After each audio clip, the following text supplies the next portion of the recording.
Effectivement, l'équipe nationale de boxe est bien arrivée à Rio depuis maintenant un peu moins de 48 heures. Tout se passe bien. On est installé dans les chambres. On est dans le pavillon, on est dans le pavillon 17. Donc toute la délégation marocaine est dans le même pavillon.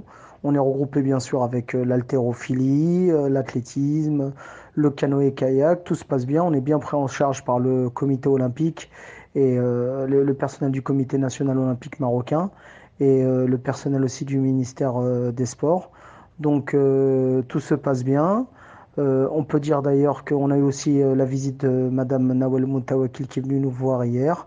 Et donc on est dans des bonnes conditions, tout se passe bien, pas de gros problèmes comme on a pu lire dans la presse au niveau de l'hébergement. On est dans des appartements avec 2 à 3 chambres par appartement. Les hommes boxeurs sont groupés dans la même chambre, tous les hommes boxeurs, les 5 boxeurs, et Zora Zaraoui, Khadija Mardi sont dans une chambre avec d'autres athlètes, je crois de l'haltérophilie, et Hasna Lashgar est avec une personne de la natation. Voilà, il y a aussi la chef de délégation Wissem Zobida et un médecin. Et les 4 coachs, donc le DTN, hit coach Mounir Barbouchi, Mohamed Mesbahi, Dagoberto Rojas Scott pour les hommes et André Proskurnine pour les femmes. Donc voilà, l'arrivée s'est bien faite, pas de problème. Tout le monde commence à s'habituer au décalage horaire, puisqu'il y a 4 heures de décalage horaire, mais ça a l'air d'aller. Et voilà, tout se passe bien pour le moment.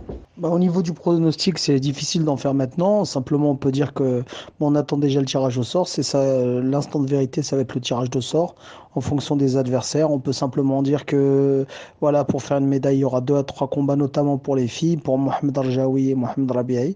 Après, ce sera un petit peu plus long pour les autres, puisqu'ils auront 3 à 4 combats, comme Hassan Saada, qui va rentrer le premier en compétition. Ensuite viendra Ashraf Kharoubi et Mohamed Hammoud. Donc on attend le tirage au sort pour être fixé un petit peu sur nos chances. L'important, c'est que les athlètes se donnent à fond et donnent le meilleur d'eux-mêmes.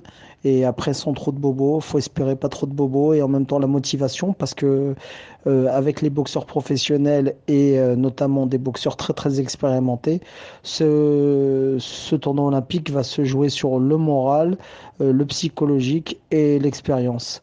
Et donc, ça va être les athlètes les plus sereins, les plus concentrés, les plus motivés et sans être les moins impressionnés qui vont tirer leur épingle du jeu.